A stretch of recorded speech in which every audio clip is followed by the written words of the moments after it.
G'day, Tragic here, and welcome back to Mage Night. This is Shades of Tezla, and we're doing pretty well. I think we're going to ramp up the progress now because we've gotten to some of the core set tiles, and we've got the dragons out.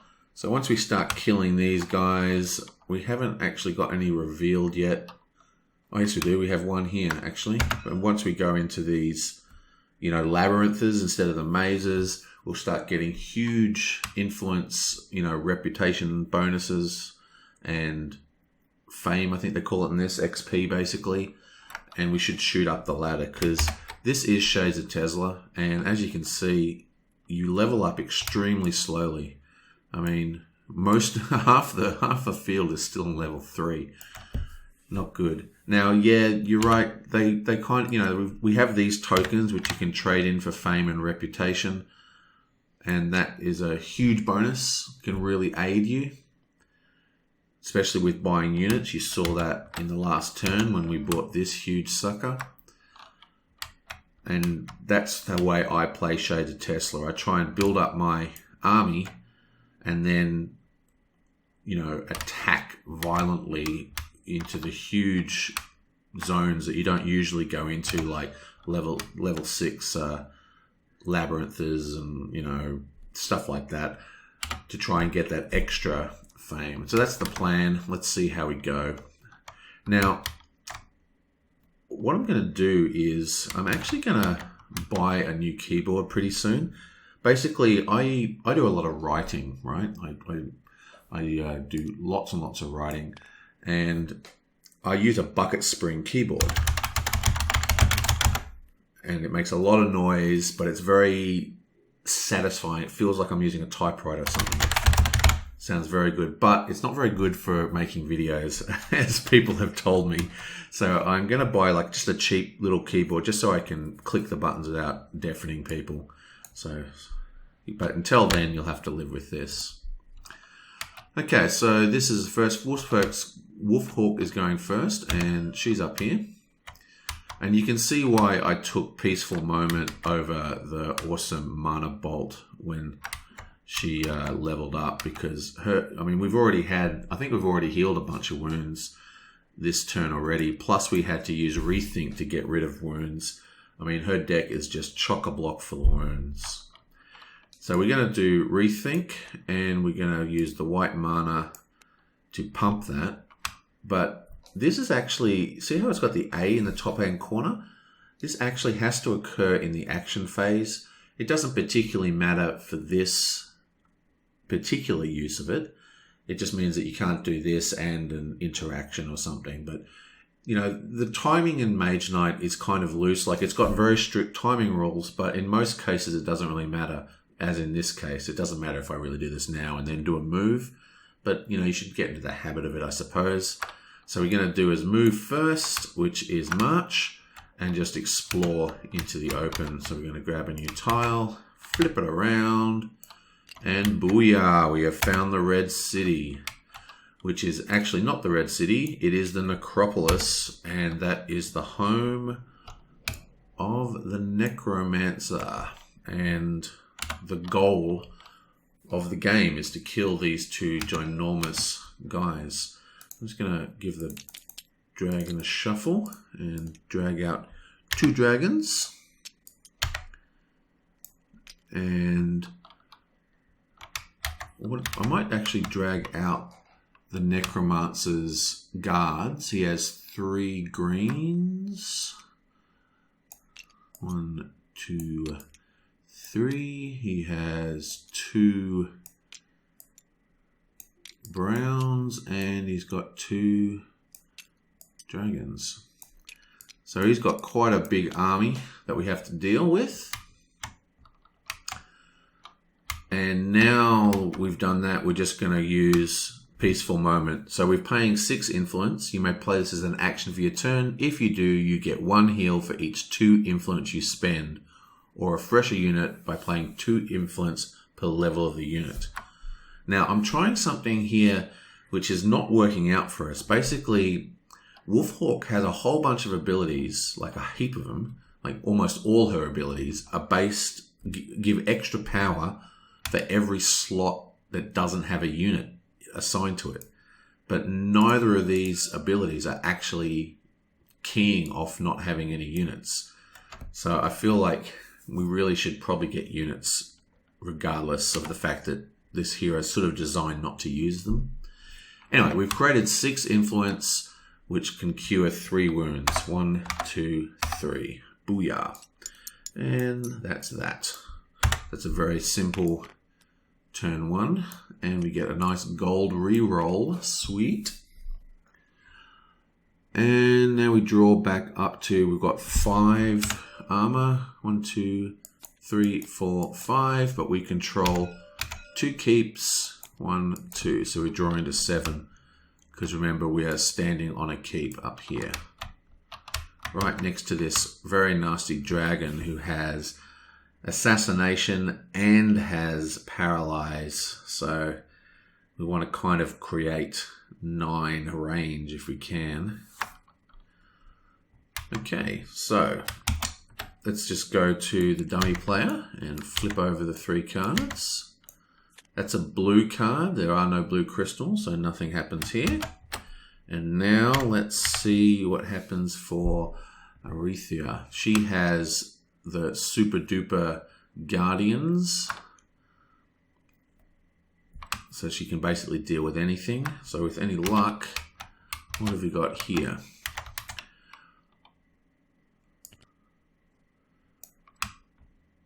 Okay, well, 4 attack.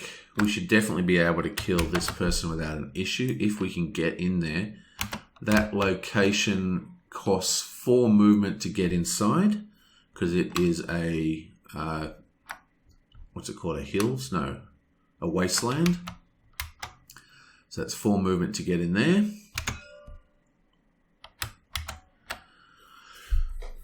Right, and we need to produce 4 attack. Okay, so we can produce the 4 attack very easily. We've got a heal and a ready unit. That's very nice. So, okay, we can do this quite easily. It's expensive, but we're going to do it anyway. We're going to have to discard 2 very good cards. So we go Swiftness for 2 movement, Crystallize for 1 movement, and Concentration for 1 movement. So that's actually produced 4 movement, which gets us into the area. Then we pick up one of these red dice and we just power that. We've produced 4 attack, and now we'll just have to deal with the blocking. We're not going to block the ice attack, so that's just 1 damage in hand. Yoke. And we're actually going to send the physical damage to our illusionist. Now she has 2 physical resistance. Now that's not enough to absorb this hit, unfortunately, but it is enough to stop us from getting hurt. So the way physical resistance works is that unlike when you're not resistant, you actually minus off the armor value before you apply wounds.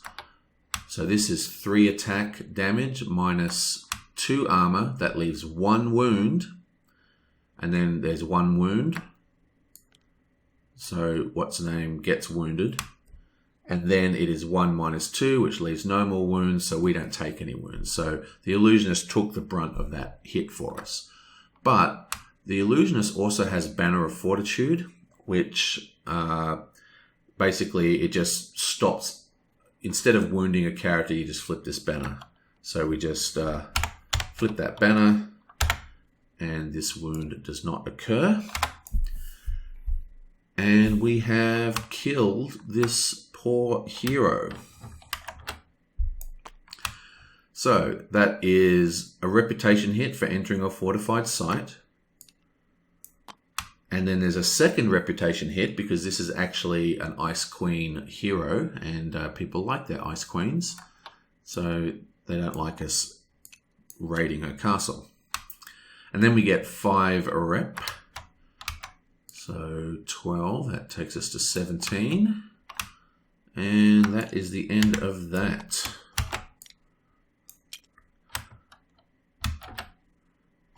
Yabam!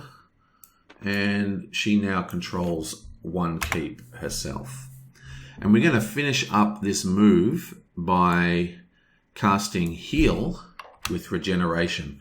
Now this is a very good card, especially for low level units, because we can ready a 1 or 2 level unit and heal. It's not an or. See how it's got the dot instead of the or? So we can heal this guy up, and we can move that up to ready it. And that's all very well and good. Ya-bang. Ya-bang. Ya-bang. Now we'll just shuffle this sucker. What have you got for us? Okay, so we have got probably the best skill in the game, Polarization. We are definitely taking that and replacing this one up here. And then we get to select a spell, and Blood Rage is definitely the spell to take. This does a whopping 9 attack. It's physical, but more importantly, it puts wounds into our hand, which is something that, you know, this character has a lot of abilities, like say this one. And if I keep pulling, yeah, there's one here, this one here, you can use wounds as a +2. There's a lot of abilities that she has that uses wounds. So being able to put wounds into your hand is a big plus. Okay, so that's that. Now she has 5, so she draws 1, 2, 3, 4, 5. And of course, she gets 1 for the keep. So she draws to 6. Okay, what have you got for us, Mr. Tuvok? You've been having a pretty terrible time. Now, if I remember correctly, we moved him... Yeah, he's in a village at the moment. And there is a pretty strong village character here with the hero. Now, I kind of didn't want to hire... I kind of want Bra to hire this hero. If we look at Bra, he's got tons of... He's got 9 influence right here to hire a hero. But the reason I want to hire her is because he's facing down this very, very tough dragon with 14 elusive trait and a cold fire attack of 6. Now that cold fire attack of 6 is huge. That means we need 12 to block it because we don't have cold fire block.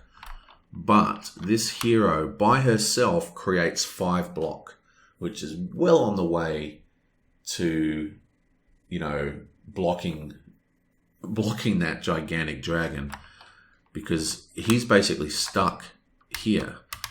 Because when you play this tile, you can only go 2 out before you have to go up.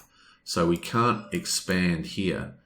We can only expand that way. So he has to either go around that guy, and remember he can go around because there's a wall, but what I'd much rather do is provoke this dude and kill him. But I'm worried about that 14 attack power we're going to have to produce if we can't do block. Still, this hero producing 4 heal or producing 5 block would go a long way to helping with that guy. But I think Tuvok is actually going to take this hero if I can afford it, because he badly needs help. Now, what I'm going to quickly do is let's just quickly look at Bra's hands. Okay, he's got a very good hand, 5. Okay, so what I'm going to do here is I'm going to use Mana Overload, boom, to take a white crystal.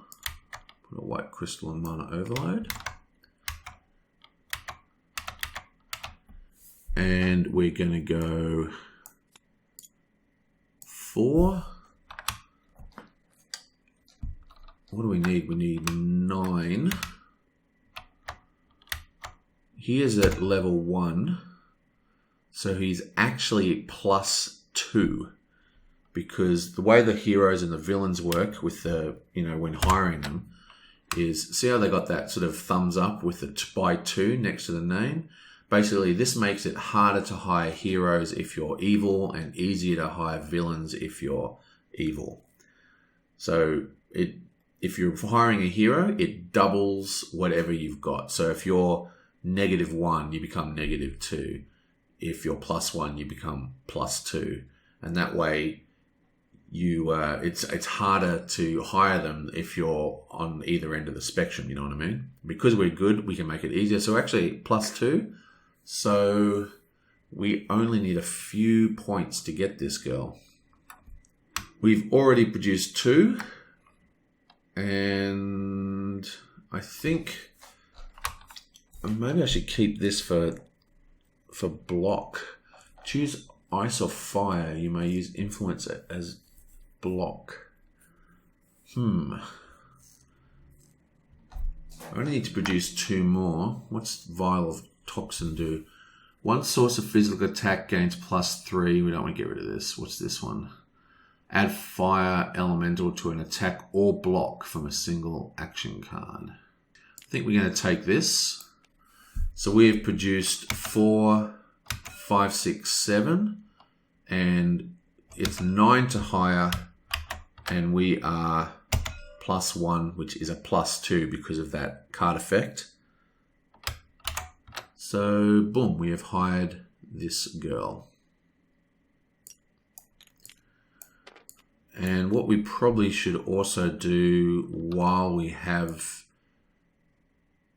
this is, before we do all that, because that's an action, we're going to do a move and just pull out another tile. Bam. Okay, so that's not particularly good. Lots of wasteland around here. We do have another keep.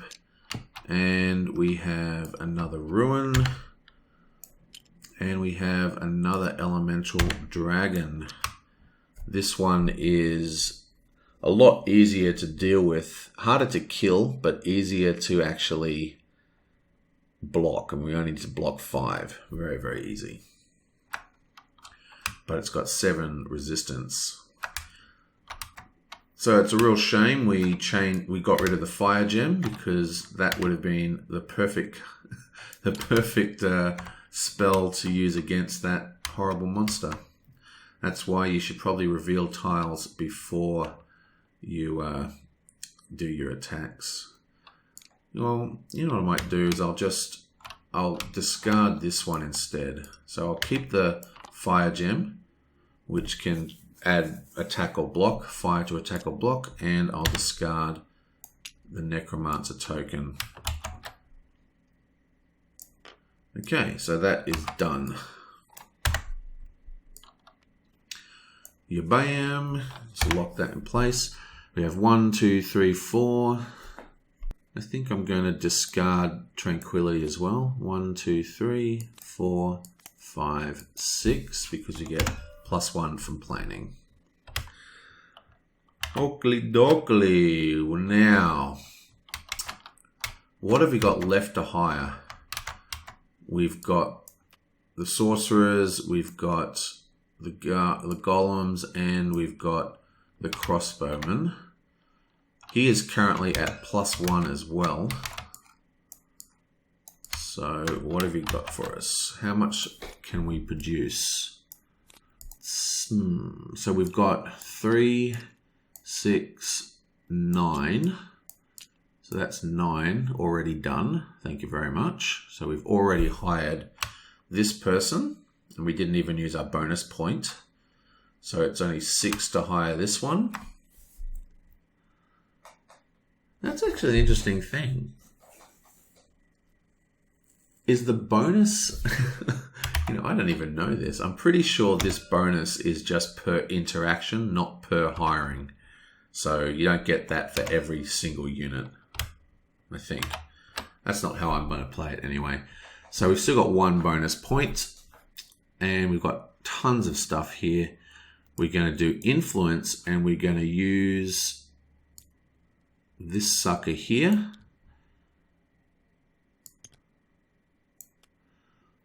And that gives us +4. So that is 8 influence just by itself, which hires us this sucker. And that leaves us another 2 points over here. So we only need to produce 4 to get this one. So we only need 4 more influence. Now there is another influence card, but we have to discard this block. So we've got block 3. We need to produce 10 block. 5, 6, 7, 8, 9, 10, 11. So that's 11 block. So we can actually block, or 5, 6, 7, 8, 9, 10. Okay, so that's 10 blocks. So we need both those cards if we want to kill this thing. So I don't really think we have enough power to do this.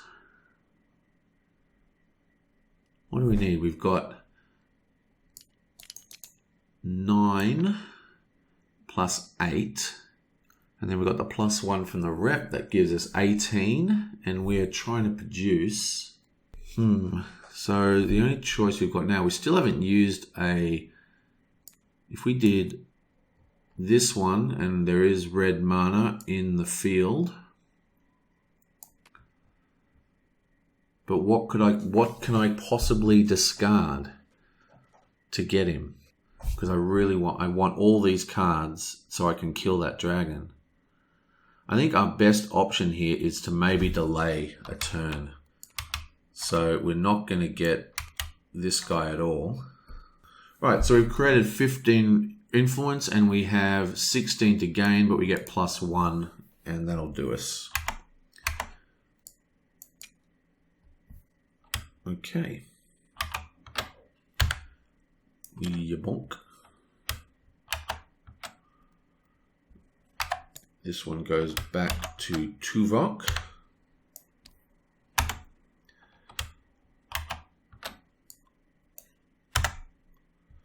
At least we have this powerful guy now. And now we draw back up to 6. 1, 2, 3, 4, 5, 6. Okay, so that is that turn done. I'm not happy with that turn for Bra. I think I should have just spent all of it and gotten that extra guy. I really didn't want to... doesn't matter. Let's move along, shall we? I will see you guys next time.